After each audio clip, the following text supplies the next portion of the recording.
Vince Style for Patriot Productions here, and socialist Bernie Sanders gets absolutely destroyed in last night's key primaries, beginning the final demise of his campaign.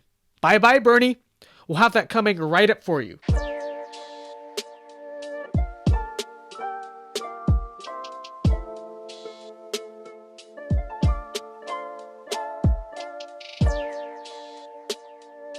Bernie Sanders' campaign is over. Now, he may have not officially announced it. It's unclear how long he's going to go on for. But he's finished, and everyone knows it. Last night, Joe Biden handed him two crushing defeats in the delegate-rich states of Illinois and Florida, as well as Arizona. It is effectively over. There really is no path forward to the nomination for Bernie Sanders. Now, how did this happen? Because I'm old enough to remember, like 2 months ago, when Bernie was killing it. He was way ahead in first place in all major polls, and the narrative of the time was, can the Democratic establishment even do anything to attempt to stop Bernie? He's unstoppable. I'm also old enough to remember when Joe Biden came in like 4th place in Iowa, and people were talking about his campaign already being over. Well, no longer, clearly. So, how did this happen? Now, the more gung-ho of Bernie bros will probably blame this on the establishment in both the party and the media, and they certainly have a point. I'm by no means saying that Bernie was treated fairly, because as much as I really don't like the guy, it's pretty objectively clear that the party did try to screw with him. But the same was true of Trump in the 2016 GOP. At the end of the day, party establishments can only do so much. Regardless of all of it, votes by human beings still need to be cast, and they were not cast for Bernie Sanders. Why? Why did Bernie's campaign completely collapse in on itself? Well, I'm not going to beat around the bush. It's simple. The American people wholeheartedly rejected so-called democratic socialism. That's it.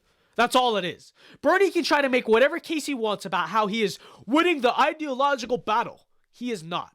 If he was, he'd be winning the race. Now, Joe Biden is terrible, okay? No matter how many verified journalists on Twitter try to pretend like he's the reincarnation of JFK or something, he's just not. He's an incoherent, gaffing mess. His campaign is still a train wreck as it was during Iowa. But even I can't do that for another a year between now and November. Or actually January. As much as they try to ignore it, even Democratic voters can see this. So let's be 100% clear about this. Democrat voters did not choose Joe Biden because they wanted to. They chose him because they felt like they had to. They had no other choice to defeat Bernie, okay? Not Trump, Bernie. Let's be clear. The majority of Democrats wanted to defeat Bernie. Now, the Democrats, obviously the left-wing party in America, were so scared of letting a self-proclaimed democratic socialist become president that they chose Joe Biden, to be their nominee. The Democrats chose Joe Biden, possibly the worst presidential candidate in the entire 21st century, because they feared Bernie Sanders that much.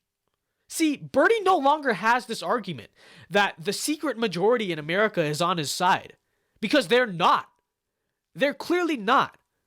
Now, to be fair, there was a time when Bernie's appeal wasn't all that bad, when people outside of these crazy nose-pierced millennials were actually on his side.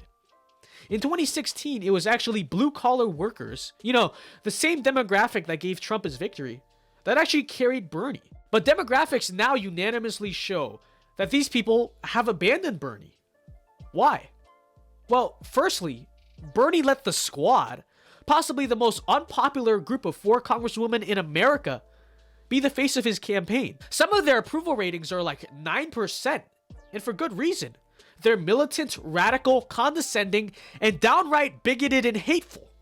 Secondly, Bernie reinstated his old love affair with Fidel Castro, and old details of, taking a vacation to the Soviet Union at a height of Cold War tensions in the 1980s sprung up again. Now, the people of this country have not forgotten the Cold War.